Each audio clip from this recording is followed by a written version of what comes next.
Hey, welcome back to the channel. Today we're doing a video about my new tires on my 2021 Polaris Sportsman 850, and I decided to go with ITP Mudlight 2. Couple of reasons for it. I wanted to make sure that when I got into some mud and crap that I wasn't gonna get stuck too easily. But after reading different things that said it was one of the smoothest running mud tires in non-mud situations, that was kind of what I was looking for. I didn't want excessive vibration. I didn't want to hate the things 80% of the time, but yet I wanted something that was capable in the mud. So yeah, this is kind of where we ended up. Sizing wise, I chose to go with 28 by 9 and 28 by 11.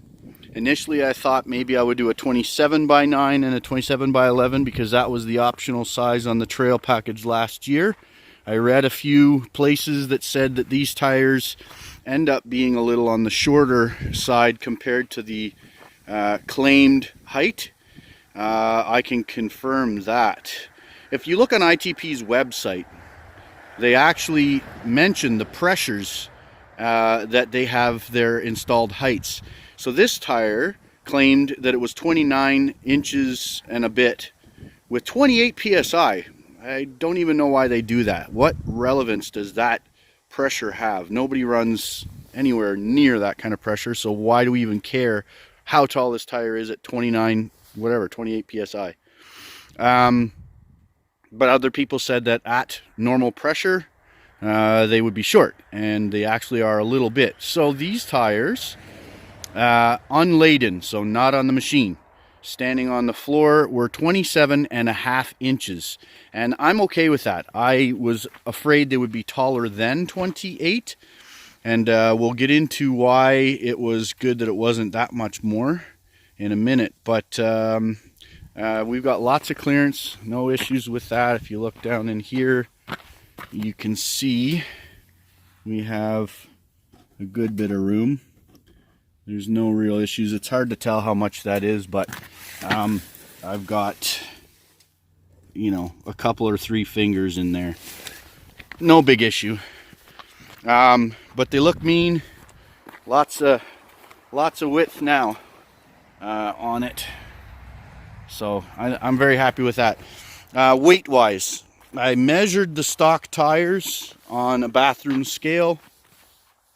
The fronts were around 16.5 pounds, maybe 17 pounds each.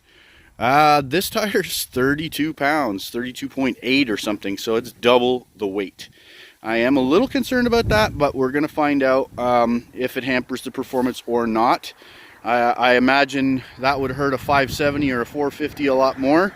850, you know, we got a decent amount of power to work with. So I'll mention that in follow-up videos once we get more riding out on trails and whatnot, and I'll comment on that, as well as, you know, how well it works in the mud, how well it works on hard pack and other things, how much vibration I feel.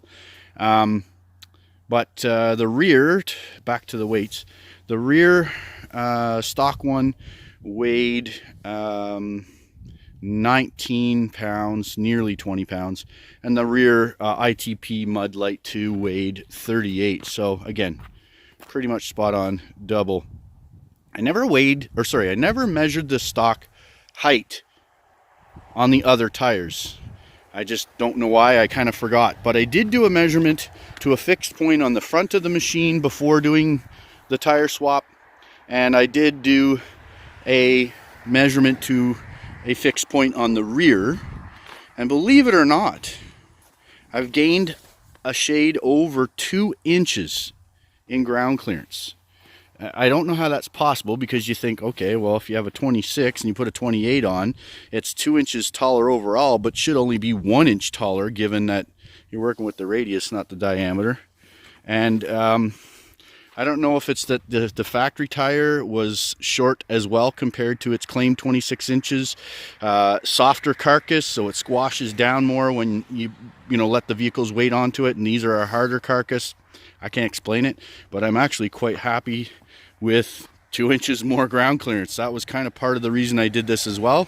Get it up a little bit, as well as more aggressive tread. So anyways, yeah, that's the initial impressions of these.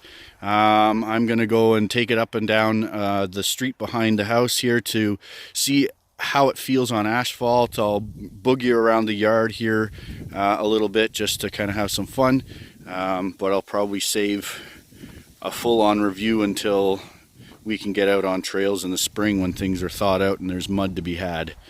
But anyways, there you go. ITP Mudlight 2 on 2021 Polaris Sportsman 850. If you have the time and you feel like it, leave a comment, like the video, and I would appreciate any subscriptions.